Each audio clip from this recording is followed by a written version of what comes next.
ட்ரம்பை பொறுத்தவரையில் மற்ற ஜனாதிபதிகள் போன்று அணைந்து செல்ல வேண்டும் அல்லது இசைந்து செல்ல வேண்டும் அல்லது ஒன்றித்து செல்ல வேண்டும் என்கிற நிலைப்பாடு இல்லை. இலங்கையை மையமாக வைத்துத்தான் அடுத்த களம் திறக்கப் போகிறது.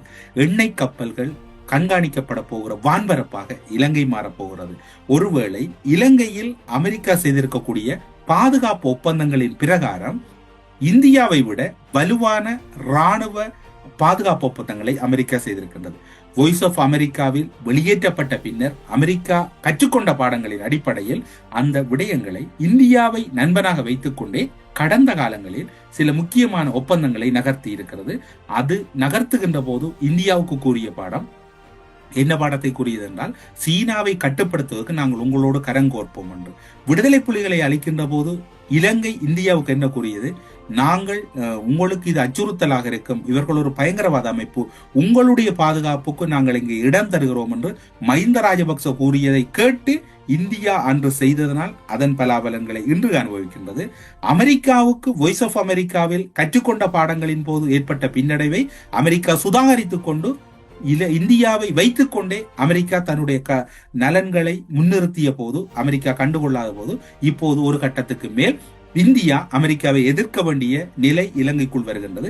அப்போது இந்தியா ஒரு வேளையில் சீனாவோடு இந்த நட்பு பாராட்டி அமெரிக்காவை வெளியேற்றுவதற்கு முயற்சி செய்யலாம் என்று எதிர்பார்க்கப்படுகிறது. ஆனால் ட்ரம்பை பொறுத்தவரையில் அது ஒரு சுலபமான காரியம் இல்லை என்றுதான் கூறப்படுகிறது. காரணம், ட்ரம்ப் அவர்கள் இந்த விடயத்திலே மிக மிக பாண்டித்தியம் பெற்றொருவராக இருக்கின்றார். பொருளாதாரத்தை இலக்காக கொண்டுதான் அவர் அமெரிக்காவை கட்டமைக்கின்றார். இந்த இடத்தில் தான் ஈழத்தமிழர்கள் தங்களுடைய அமைவிடங்கள் அத்தனையிலும் செல்வம் கொலித்துக் கொண்டிருக்கிறது. நெடுந்தீவாக இருக்கலாம், பலாலியாக இருக்கலாம், மன்னாராக இருக்கலாம், அதே போன்று திருகோணமலையாக இருக்கலாம், அம்பாறை பகுதியாக இருக்கலாம், உகந்தை உல்லை பகுதியாக இருக்கலாம். எல்லா இடங்களிலும் இன்றும் பல வளங்கள் கொட்டி கிடக்கின்றன. இந்த வளங்கள் கொட்டி கிடக்கக்கூடிய அதே போன்று கிளிநொச்சி பகுதியிலும் கூட கடல் வளங்கள் நிறைந்திருக்கின்றன. இந்த வளங்கள் தான் இன்று சர்வதேசத்தினுடைய மிக பிரதானமான ஒரு தேடு தளமாகவும் மிக முக்கிய கேந்திர முக்கியத்துவம் வாய்ந்த இராணுவ நிலைகளாகவும் மாறப்போகின்றது. எதிர் வரப்போகின்ற ஆண்டு மிக முக்கியமான தீர்க்க தரிசனம் மிக்க ஆண்டாக மாறுவதற்கு அதிக சந்தர்ப்பங்கள் இருக்கின்றன.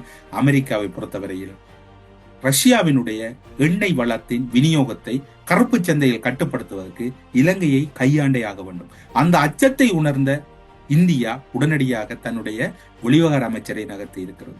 இவ்வாறுதான் தொடர்ச்சியான மாற்றங்கள் இடம்பெற்றுக் கொண்டிருக்கின்றன. பொறுத்திருந்து பார்ப்போம் அடுத்தடுத்து என்ன இடம்பெறப் போகின்றது.